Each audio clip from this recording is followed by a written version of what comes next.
საქართველოს პარლამენტისკენ ამ წუთებში მოემართებიან ვეკუასა და კომაროვის სკოლების კურსდამთავრებულები, მათემატიკოსები, ფიზიკოსები. ისინი დაიძრნენ თბილისის სახელმწიფო უნივერსიტეტის პირველი კორპუსის მიმდებარე ტერიტორიიდან და ახლა უკვე გადმოინაცვლეს რუსთაველის გამზირზე.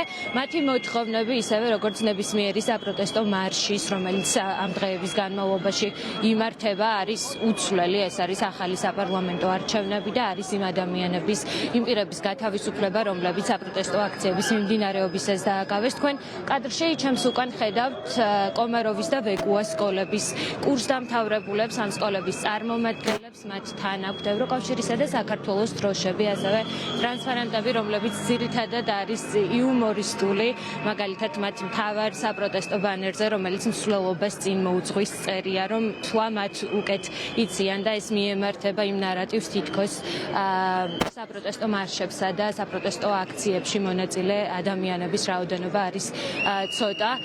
ისინი გეგმავენ, რომ მივიდნენ საქართველოს საკანონმდებლო ორგანოსთან, საქართველოს პარლამენტთან, როგორც გითხარით, დაახლოებით 7 საათისთვის დაიწყეს ამ დემონსტრაციის მონაწილეებმა შეკრება თბილისის სახელმწიფო უნივერსიტეტის პირველ კორპუსთან და ასევე მათ პარალელურად ილიას სახელმწიფო უნივერსიტეტთან იკრიბებოდნენ ფილოსოფოსები, რომლებიც ასევე მარშით გამოემართებიან საქართველოს პარლამენტის მიმდებარედ, რათა შეუერთდნენ აქციას, შეუერთდნენ საპროტესტო აქციას, რომელიც თითქმის ერთი თვეა უკვე უწყვეტად მიმდინარეობს თბილისში, საქართველოს დედაქალაქსა და სხვა ქალაქებში. თქვენ კადრში ხედავთ ამ მსვლელობის მონაწილეებს, მათ ბანერებს, ამ დემონსტრანტებს თბილისის ქუჩებში, სხვა ადამიანები შეძახილებით ხვდებიან, ამხნევებენ და ახლა ამ წუთისთვის ეს მარში იმყოფება რუსთაველის გამზირზე. ისინი ნელ-ნელა გადაინაცვლებენ საქართველოს პარლამენტთან. ჩვენ შეგვიძლია მოვისმინოთ დემონსტრანტების მარშის მონაწილეების მთავარი გზავნილები პირდაპირ ეთერში. ძალიან ამაყივარ ჩემი სკოლი და მისი მოსწავლეებით. ამაყივარ გიორგი მაისაშვილით, რომელიც არის ჩემი პარალელურ კლასელი და დაიჭირეს ამ აქციებზე და მიუსაჯეს 7 დღე და მის ძმაზეც როგორ ძალოდეს ყველას დანახი აქვს სახე შეუწყს სულტავენ იმბიძია საუბარი. ამაყივარ ჩემი პარალელური კლასელით ვანო გამეზარდაშვილით, რომელიც არის საერთაშორისო ოლიმპიადის ოქროს მედალოსანი არაერთგზის, რომელიც ასევე სახლში მიმავალი აქციიდან დაიჭირეს, ვანო დღეს საქარს და 7 დღე მიუსაჯეს.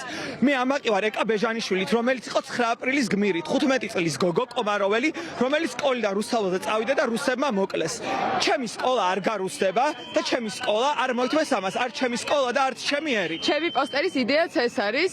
აქ არის პოტენციური ენერგიის ფორმულა მოცემული და გაშიფრული მაქვს ასე, რომ ხალხში დაგროვილი პოტენციური ენერგია პირდაპირ პროპორციულია იმ მასა, იმ სისულელეების, რასაც ჩვენი ამჟამინდელი არალეგიტიმური მთავრობა იძახის, ასევე ხალხის ერთობის სიმაღლესთან და იმ ძალასთან, რაც ძალითაც ისინი გვაწვევიან ჩვენ და რაც ნეხშიც ეს მთავრობა ამყოფებს თავის საკუთარ ხალხს.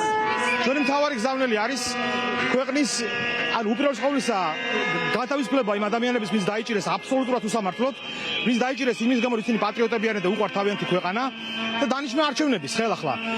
და მეორე მხრივ სხვა გზა არ არის. ჩვენი გზავნილი არის ქვეყანას თუ უნდა ინტელექტი, უნდა გააგრძელოს ისე როგორც ჩვენ ვითხოვთ, როგორც ითხოვს ცივილიზებული სამყარო, ჩვენ ცივილიზებული სამყარო ვართ. მეორე მხარეს სამწუხაროდ ეს აბსოლუტურად არაცივილიზებული სამყარო, მაგრამ არაფერი.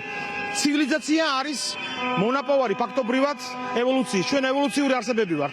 ევოლუციას ომი არ წაუგია არასდროს. ამ ომს ჩვენ მოვიგებთ.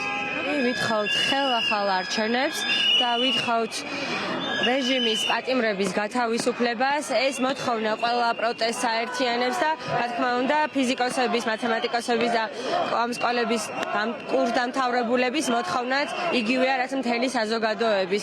რა თქმა უნდა ჩვენ ვირჩევთ, რომ ჩვენი ქვეყნის განვითარების კურსი იყოს ევროპული და ყველაფერი, რაც მას ეწინააღმდეგება, არის ჩვენთვის მიუღებელი და ამის გამო დგევართ უკვე რამდენი ხანია ქუჩაში და მონაწილეობთ სხვადასხვა მარშში. ეს მე მომაქვს ახლა შავი ხვრელი, ამ შავმა ხვრელმა უნდა შთანთქოს ის ბრელი ძალა, რომელიც შემოასკუპდა ახლა ჩვენს ქვეყანას და ეძახის თავის თავს ამ ქვეყნის მართლს, თუმცა ეს არის დე-ფაქტო მართლობა და შავი ხვრელი გაუსწორდება. ფეხბურთელი პრეზიდენტის დანიშვნა ჩვენი არალეგიტიმური მთავრობისგან სწორედ იმ ერთ-ერთი განსხვავება, რასაც ისინი გვპირდებიან და ეს არის სრული იზოლაცია და მხოლოდ რუსეთი და ადამიანები, რომლებიც დღეს ამ ყოველფრისთვის ვიბრძვით განათლებისთვის, განვითარებისთვის და ყოველფრისთვის მშვიდობისთვის, ნამდვილი ჭეშმარიტი მშვიდობის და კეთილდღეობისთვის აუცილებლად გავიმარჯვებთ და თითოეული ადამიანი დღეს ამ ყოველფერს ამ პროტესტ აქციით ამტკიცებს,